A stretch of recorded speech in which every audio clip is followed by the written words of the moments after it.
Era uma época de escuridão espiritual e crise na Igreja. O século XIV estava mergulhado em conflitos, doenças e um dos maiores escândalos eclesiásticos da história, o exílio do Papa em Avignon, na França. Em meio a tudo isso, nasceu uma menina franzina, a 23ª filha de um humilde tintureiro de Siena, na Itália. Seu nome, Catarina Benincasa, aquela que mais tarde seria conhecida como Santa Catarina de Sena. Desde muito jovem, Catarina se destacava. Com apenas 6 anos, teve a sua primeira visão de Cristo vestido com vestes pontifícias. Essa experiência marcou para sempre seu coração e sua missão: amar a Deus sobre todas as coisas, custe o que custar. Ela recusou casamento, recusou riquezas e mergulhou numa vida de oração, penitência e serviço aos pobres. Viveu anos em reclusão dentro da própria casa, o que ela chamava de sua cela interior, buscando intimidade com Deus e união com a vontade divina. Mas Deus tinha planos maiores. Ele a chamaria não para o silêncio, mas para o confronto. Enquanto reis travavam guerras e cardeais se corrompiam, Catarina começou a escrever cartas inflamadas, verdadeiros apelos proféticos, direcionadas a líderes.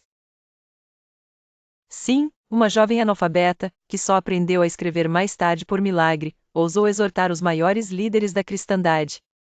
Em uma de suas cartas ao Papa Gregório XI, ela escreveu: Sede homem e não medroso. Chamado fostes para ser o defensor da Igreja. Vinde a Roma. Rompei com os laços terrenos e sede forte por Deus. O impossível aconteceu. Movido pelas palavras firmes de Catarina, o Papa decidiu retornar a Roma em 1377, pondo fim ao chamado cativeiro de Avignon, que durava quase 70 anos. Mas os problemas não terminaram aí. Com a morte do Papa, surgiu um novo cisma. 2 papas foram eleitos ao mesmo tempo, um em Roma e outro em Avignon. A Igreja ficou dividida e o povo confuso. Mais uma vez, Catarina não se calou. Viajava por cidades italianas, enfrentava padres corruptos, pacificava conflitos entre famílias rivais, e nunca deixou de exortar os líderes com coragem e doçura. Tudo isso sem jamais levantar a voz ou buscar poder, apenas obedecendo ao Cristo que lhe falava no silêncio do coração. Nos últimos anos de vida, Catarina carregava não apenas as feridas da Igreja em sua alma, mas também as do próprio Cristo. Recebeu os estigmas invisíveis, e seu corpo foi consumido pela penitência e amor sacrificial. Ela morreu aos 33 anos, como Cristo. Frágil no corpo, mas gigante na fé e na coragem.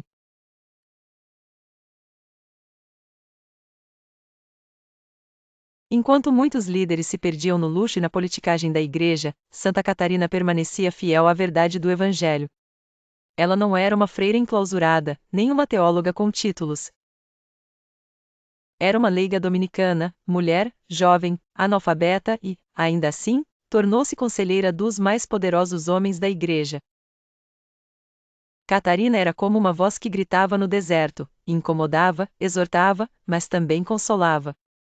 Sua fama crescia, não por vaidade, mas porque Deus a escolheu como instrumento para sacudir os alicerces da Igreja. Certa vez, ao escrever ao Papa, ela afirmou com clareza impressionante: não sejais mais pusilânime. Com zelo e fome das almas, não temais. Ide como um cordeiro forte e justo.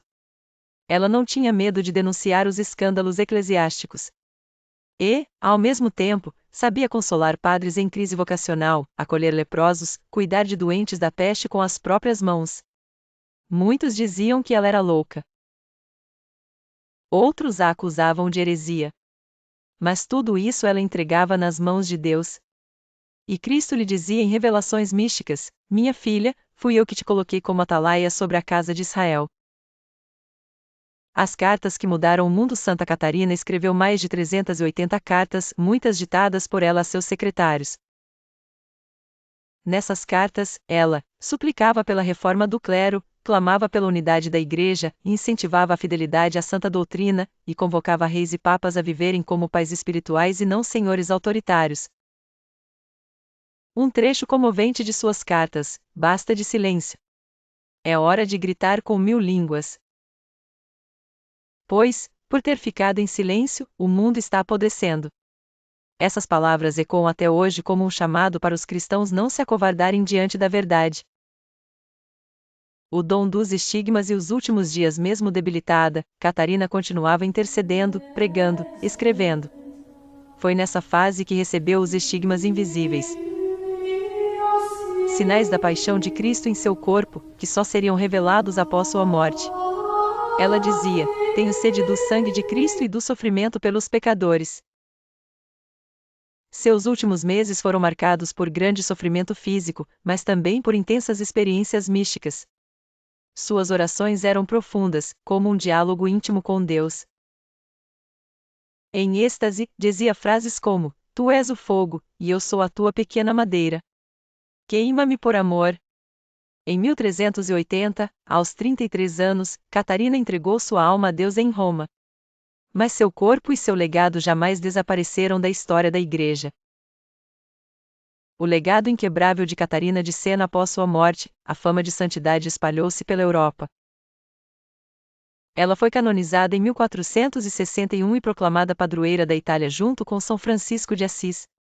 Em 1970, o Papa Paulo VI a declarou doutora da Igreja, uma honra raríssima, especialmente para mulheres.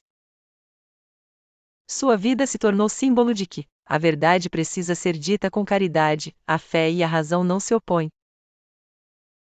O laicato tem um papel fundamental na renovação da Igreja, e que santidade não é para os fracos, mas para os que se entregam inteiramente a Cristo. Santa Catarina de Siena hoje nos dias atuais, em que muitos têm medo de proclamar a verdade, Santa Catarina nos ensina a unir oração, ação e coragem. Ela é exemplo para jovens, para mulheres, para leigos e para todos que desejam viver uma fé madura e transformadora. Ela nos mostra que não é necessário ter cargos altos para causar impacto, mas sim intimidade com Deus e disposição para servir.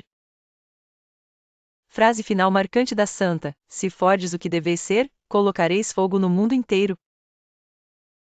Se essa história te tocou, não guarda só para você. Compartilha com alguém que precisa conhecer o exemplo de coragem e fé de Santa Catarina de Siena. Deixa o like, se inscreve aqui no canal Os Santos Explicam, e ativa o sininho para não perder nenhuma história que vai fortalecer a tua fé.